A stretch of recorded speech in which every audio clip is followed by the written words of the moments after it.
नमस्कार दोस्तों, जय हिंद, वंदे मातरम। मैथ्स पेडागॉजी के तीसरी क्लास में आप सभी का स्वागत, अभिनंदन है। बात करेंगे साथियों मैथ्स पेडागॉजी के तीसरी क्लास में 15 बेहतरीन प्रश्न। अगर आपने इसलिए पहले दो क्लास जो कंप्लीट कर चुके हैं उनको देखा होगा, यानी मैथ्स पेडागॉजी के 30 प्रश्न हम कंप्लीट कर चुके हैं। अगली की क्लास तीसरी में 31वें प्रश्न से बात करेंगे 15 प्रश्नों की। 31 से लेके यहाँ पर 45 तक के आपके प्रश्न रहने वाले हैं, बेमिसाल आपके सिलेबस के अकॉर्डिंग, सिलेक्शन के अकॉर्डिंग, क्योंकि यहाँ पर सिलेक्शन सर्वोपरि है। तो मैं आपके साथ जयसवाल सर, स्वागत अभिनंदन है सभी शिक्षक बंधुओं का, सभी भावी अध्यापक अध्यापिकाओं का। बात करेंगे मैथ्स पेडागॉजी के प्रश्न की कि एक बच्चा जिस अवस्था में सभी संबंधी क्रियाओं को करने में सक्षम है तथा भिन्नों के संप्रत्यय की व्याख्या करने में सक्षम है, तो वह किस अवस्था में होगा? विभाजनात्मक अवस्था, संक्रियात्मक अवस्था, आरंभिक अवस्था, परिणात्मक अवस्था। 4 बेहतरीन आपके स्क्रीन पर ऑप्शन दिए गए हैं, सभी कमेंट के माध्यम से आंसर बताइएगा। एक बच्चा जिस अवस्था में सभी संबंधी संक्रियाओं को करने में सक्षम है, तो भिन्नों के संप्रत्यय में अगर देखा जाए व्याख्या करने में सक्षम है, वह कहलाएगा संक्रियात्मक अवस्था, क्योंकि वह सभी संबंधी संक्रिया करने में सक्षम है। किस करने में? संक्रिया करने में सक्षम है, इसलिए संक्रियात्मक अवस्था वह कहला जाएगा। क्योंकि सभी जानते हैं संक्रियात्मक अवस्था में बालक जोड़, घटाना, गुणा, भाग, भिन्न, दशमलव जैसे गणितीय संक्रियाओं का हल कर लेता है। अगला प्रश्न है, इस टाइप के प्रश्न सीटेट में पूछे गए प्रश्न है, काफ़ी बार पूछा गया प्रश्न है और चांसेस भी जाता है और आपके एग्जाम पर भी चांसेस बन जाता है, क्योंकि जो एक बार सीटेट में पूछा जाता है वह स्टेट लेवल में पूछा जा सकता है। कक्षा में गणितीय मनोरंजनात्मक क्रियाकलाप तथा चुनौतीपूर्ण ज्यामितीय पहेलियाँ संबंधी क्रियाकलाप महत्वपूर्ण है। क्यों संबंध महत्वपूर्ण होती हैं? कक्षा में जो गणितीय मनोरंजक क्रियाकलाप तथा चुनौतीपूर्ण ज्यामितीय पहेलियाँ संबंधी क्रियाकलाप महत्वपूर्ण हैं, क्योंकि 4 बेहतरीन ऑप्शन दिए गए हैं। क्यों महत्वपूर्ण है? क्योंकि वे प्रत्येक शिक्षार्थी की स्थनिक एवं विश्लेषणात्मक योग्यता के संवर्धन में सहायक होती है। तो डी ऑप्शन सही हो जाएगा। ठीक है, आपको ध्यान देना है। अगला प्रश्न है, ग्रिड वर्गाकार कागज पर खींचा गया है। स्क्रीन पर आप लोग एक ग्रिड दिख रहा होगा, ऐसे एग्जाम पर भी दिया रहेगा। 2 ठीक है पिक दिए रहेंगे, फोटो दिए रहेंगे, उन पर कुछ आकृतियां बनी रहेंगी, बिंदु बने रहेंगे। तो यह निरूपण किसकी ओर संकेत करता है? जो बिंदु होंगे आपके स्क्रीन पर दिख रहा होगा, तो यह निरूपण जो है किसकी ओर संकेत करता है? तो यह स्थानीय मान की अवधारणा की ओर संकेत कर रहा है। पहला ऑप्शन सही हो जाएगा। आप देख रहे होंगे स्थानीय मान की अवधारणा को पढ़ाया जा सकता है 3 इकाई और 3 दहाई के रूप में। यहाँ पर जो दिया गया है वह हमारा क्या हो जाएगा? इकाई दहाई की तुल्यता जो दिया गया है वह यहाँ पर नहीं होगा। अगला प्रश्न है, कक्षा 4 की पाठ्यपुस्तक में दी गई निम्नलिखित समस्याओं में से कौन सी बहु अनुशासनात्मक समस्या की ओर संकेत करती है? देखिए, एक ही पॉइंट में हमारा सारा आंसर टीका होता है, 1 नंबर पूरा टीका होता है। बहु अनुशासनात्मक समस्या, इसको समझ लीजिएगा। दी गई आकृति की दर्पण छवि या प्रतिबिंब का आरेख बनाइए। दी गई आकृति में कितनी सममित रेखाएं हैं? किसी दी गई ज्यामितीय आकृति में एक सममित रेखा खींचना, या भारत के झंडे का आरेख बनाइए और झंडे में सममित रेखाओं की संख्या की पहचान कीजिए। देखिए, कक्षा 4 की पाठ्यपुस्तक में जो दी गई समस्याओं में से कौन सी बहु अनुशासनात्मक समस्या की ओर? देखिए, बहु अनुशासनात्मक समस्या, भारत का झंडा दे दिया गया, यहीं से हमारा आंसर क्लियर हो जाएगा कि भारत के झंडे का आरेख बनाइए और झंडे में सममित रेखाओं की संख्या की पहचान कीजिए। ये बहु अनुशासनात्मक समस्या की ओर संकेत करता है, क्योंकि भारत के झंडे के आरेख बनवाने से छात्रों को क्या होगा? माप, समांतर रेखा, आकृति आदि गणितीय कौशलों को सीखने का अवसर प्राप्त होता है।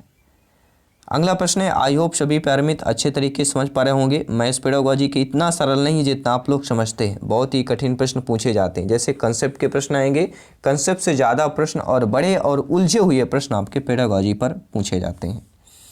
अगला प्रश्न है, गणित में प्रक्रमण संबंधी महत्वपूर्ण का अर्थ है नियम, सूत्र, कलन विधियाँ, कलन गणित का ज्ञान होना और परिशुद्धता, लचीलेपन एवं निपुणता के साथ उनकी क्रियान्वयन करना।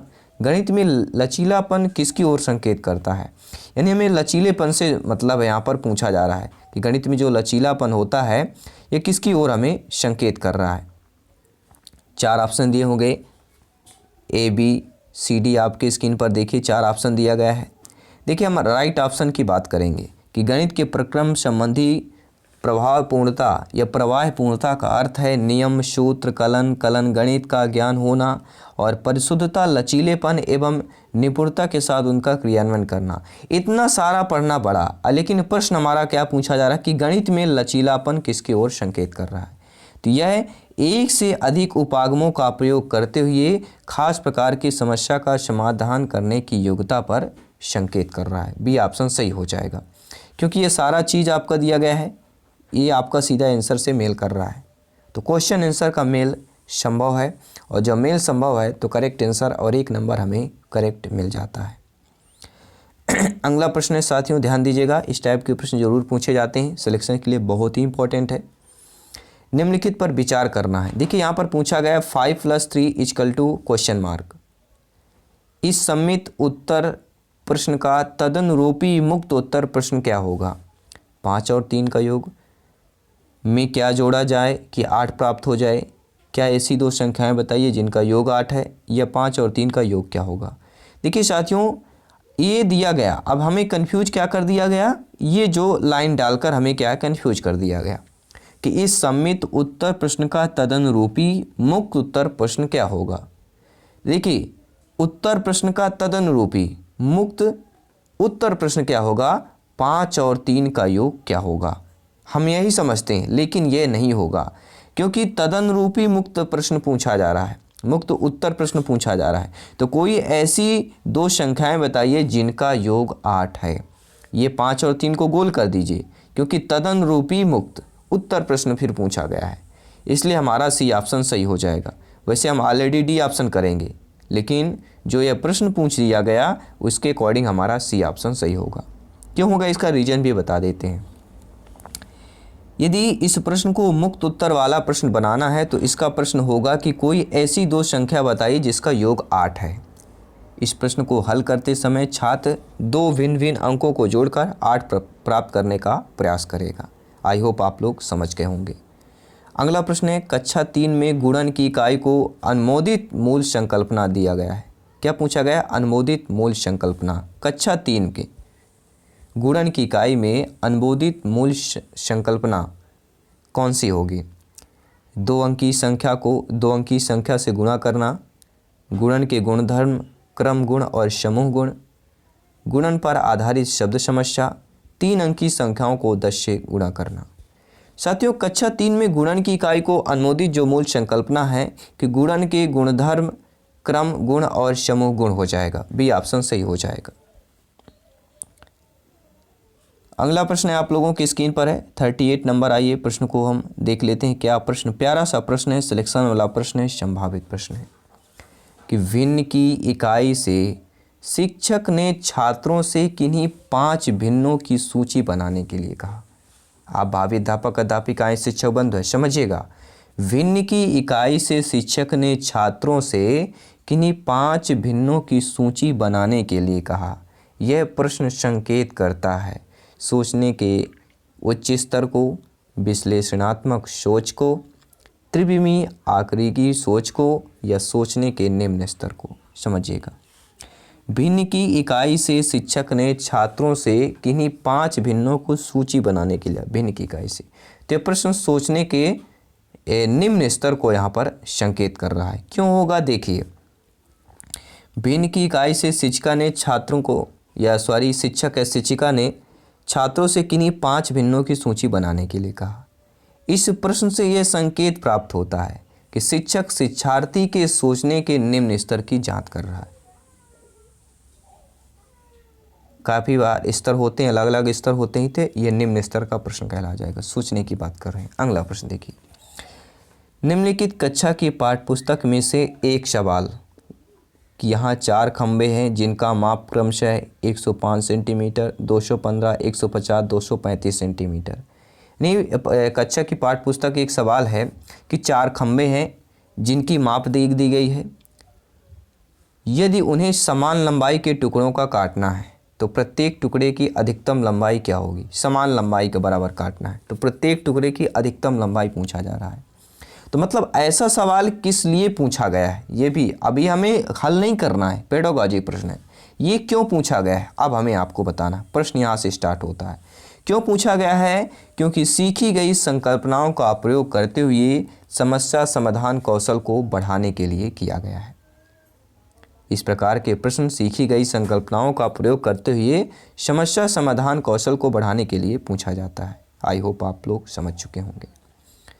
उच्च क्रमीय चिंतन कौशल पर आधारित प्रश्न मांग करते हैं, एल्गोरिदम के ज्ञान की मांग करते हैं, संकेतों और चित्रों के ज्ञान की मांग करते हैं, कुछ सीमा तक संज्ञानात्मक प्रयास और ज्ञान की मांग करते हैं, या तथ्यों नियमों के सूत्र के ज्ञान की मांग करते हैं। सभी कमेंट कीजिएगा। उच्च क्रमीय चिंतन कौशल, यहाँ से प्रश्न हमारा क्लियर हो गया। उच्च क्रमीय चिंतन कौशल पर आधारित क्या प्रश्न मांग करते हैं? कुछ सीमा तक संज्ञानात्मक प्रयास और ज्ञान की मांग करते हैं। तीसरा ऑप्शन सही हो जाएगा।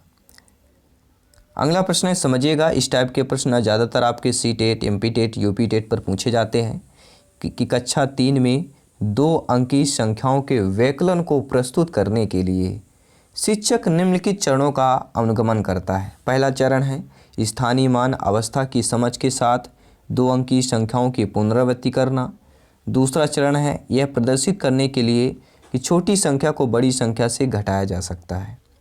तीसरा है स्थानीय मान के प्रत्येक कॉलम के अंतर्गत संख्याओं के व्यकलन का अनुप्रयोग करना। तो ये जो स्थिति है शिक्षक से पाठ का विकास कर रहा है। तो ये जो स्थिति बताई गई कि 2 अंकीय संख्याओं के व्यकलन को प्रस्तुत करने के लिए शिक्षक ये चरण का अनुगमन करेगा। पहला, दूसरा, 3 चरण दे दिए जाएंगे और फिर आपको नीचे ऑप्शन दे दिया जाएगा। तो ये जो है साथियों,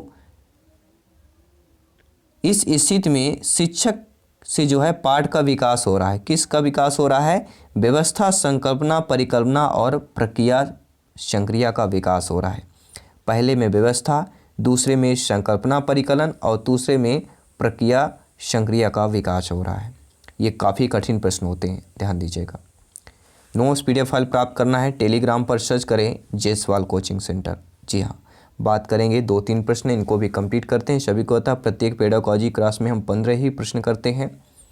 सबसे उपयुक्त व्यू रचना जिसका प्रयोग धनराशि के योग की कुशलता को आत्मसात करने के लिए किया जा सकता है। समझिएगा, सबसे उपयुक्त व्यू रचना जिसका प्रयोग धनराशि के योग की कुशलता को आत्मसात करने के लिए किया जा सकता है। भूमिका निर्वाह या रोल प्ले, बहुत सारे सवाल हल करना, सूचना और संप्रेषण तकनीक का प्रयोग करना, प्रतिरूपों का प्रयोग करना। 4 ऑप्शन दिए गए हैं। तो सबसे उपयुक्त व्यू रचना जिसका प्रयोग धनराशि के योग की कुशलता को आत्मसात करने के लिए किया जा सकता है, अर्थात भूमिका निर्वाह या रोल प्ले की बात करेंगे। भूमिका निर्वाह नीति में छात्र स्वयं विभिन्न भूमिकाओं का निर्वहन करते हुए अधिगम अनुभव प्राप्त करते हैं, जिसे हम रोल प्ले के नाम से जानते हैं। अगला प्रश्न है, बहुत ही आसान सा प्रश्न है, काफ़ी बार पूछा गया प्रश्न है, रिपीटेड प्रश्न है, संभावित प्रश्न है। गणित सभी विज्ञानों का द्वार एवं कुंजी है, यह शब्द किसने कहा? रोजर वेकन, हैमिल्टन, प्लेटो, वेंट्रेन रसेल। तो सभी को पता एक ही नाम आता है, वेकन। गणित सभी विज्ञानों का द्वार और कुंजी है, यह शब्द किसने कहा? रोजर वेकन ने कहा। देखिए, द्वार में कुंजी लगाते हैं, डेली लगाते हैं, यानी हम अपने भाषा में रोज कहते हैं, हम रोज द्वार में कुंजी लगाते हैं। ये ध्यान दीजिएगा, ये ट्रिक आपको समझिए कंफ्यूज नहीं करेगा। द्वार, कुंजी, रोज, रोजर वेकन। ठीक है, आई होप आप लोग समझ गए होंगे। अगला प्रश्न है, आकृतियों से संबंधित प्रश्न आपके पेडागॉजी पर पूछा जाता है काफ़ी बार कि प्राथमिक कक्षाओं में आकार स्थान की समझ विकसित करने के लिए किए जाने वाले जो कार्य हैं उनको क्रम से लगाना है। किसके लिए? प्राथमिक कक्षाओं में आकार और स्थान की समझ को विकसित करने के लिए। ये आपके 4 दिए गए हैं। पहला है 2D आकारों, भुजाओं और शीर्षों का अवलोकन करते हुए उनकी विशेषताओं का मिलान करना। 2D आकारों की विशेषताओं का सहज बुद्धि से वर्णन करना। 2D आकारों को छांटना या विभिन्न आकारों की भुजाओं, शीर्षों और विकारों की गणना करते हुए उनका वर्णन करना। अब देखिए ऑप्शन दिए गए हैं ABCD, आपको ऑप्शन दिया गया है कि पहले हमारा कौन कौन से होगा। तो ध्यान दीजिए, पहले हमारा C वाला होगा, फिर हमारा A होगा, फिर हमारा B होगा, फिर हमारा D होगा। ध्यान दीजिए कौन सा ऑप्शन सही हो जाएगा, CADB वाला हमारा सही होगा। CADB,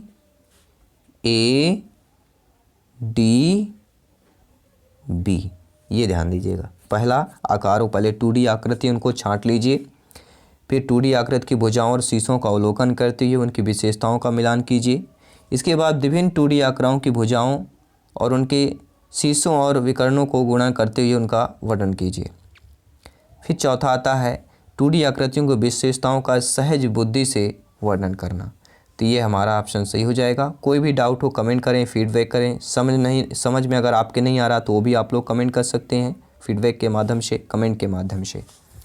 अगला प्रश्न है, एक अच्छा गणितज्ञ होने के लिए क्या जरूरी है। मान लीजिए आप भावी अध्यापक अध्यापिकाएं शिक्षक बंधु आपकी नियुक्त होती है और आपके मन में कि मुझे गणितज्ञ ही बनना है, अर्थात मुझे गणित विषय से आप लोग पढ़ाना है, क्योंकि प्राइमरी लेवल में सभी कॉमन होते हैं, सभी सब्जेक्ट। हम मिडिल और ठीक है उच्च प्राथमिक की बात नहीं कर रहे हैं या हायर की बात नहीं कर रहे हैं, हायर सेकेंडरी की, हम प्राइमरी लेवल या प्राथमिक की बात कर रहे हैं। तो एक अच्छा गणितज्ञ होने के लिए क्या ज़रूरी होना चाहिए। सवालों को उत्तर देने की तकनीक में निपुण होना चाहिए, अधिकतर सूत्रों को याद करना आना चाहिए, बहुत जल्दी सवालों को हल करना आना चाहिए, ये सभी अवधारणाओं को समझना, लागू करना और उनमें संबंध बनाना। तो सभी देखिए सबसे ज़्यादा इम्पोर्टेंट क्या होता है, आपके जैसे आप लोग कमेंट के माध्यम से ज़रूर बता सकते हैं। साथ ही सभी अवधारणाओं को समझना, लागू करना और उनमें संबंध बनाना एक अच्छा गणितज्ञ होने के लिए सबसे ज़रूरी है। अगर ये चीज़ आकर D ऑप्शन वाला है तो वह गणितज्ञ होने के रास्ते पर होता है।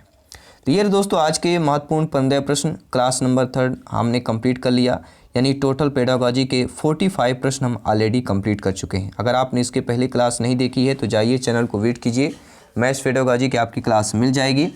और मैं आपके साथ जयसवाल सर जल्द मिलता हूं। हर सब्जेक्ट की क्लासेस चल रही हैं, पर्यावरण आपका 0 से हाई लेवल की क्लास चल रही है, पेडागोजी क्लास चल रही है, क्योंकि एग्ज़ाम जल्दी आपके CTET का दिसंबर में हो रहा है और MP-TET का सभी को पता है मार्च में होगा। MP-TET यानी कि संविदा वर्ग 3 का पेपर मार्च में है। तो सारे ज्वाइन करते जाइए, तैयारी जारी रखिए। और आने वाले साथियों हम ये पूरी क्लास कंप्लीट करेंगे, प्रैक्टिस सेट कंप्लीट करेंगे और टोटल 150 क्वेश्चनों का पूरा मॉडल पेपर हम तैयार कर चुके हैं। 8 से 10 मॉडल पेपर करेंगे, टोटल 150 प्रश्नों का, वो भी आपके एग्जाम के सिलेबस के अकॉर्डिंग। तो आने वाले बहुत ही इंपॉर्टेंट यहाँ पे फैक्ट होने वाले हैं, अलग अलग मनोविज्ञान, ठीक है, आपके फिजिकोलॉजी के भी प्रश्न आने वाले हैं। तो अगर आपने अभी तक भी सब्सक्राइब नहीं किया, सब्सक्राइब जरूर करें ताकि लेटेस्ट नोटिफिकेशन आपको मिलता रहे। तो जल्दी मिलते हैं नेक्स्ट क्लास पर। धन्यवाद सभी का।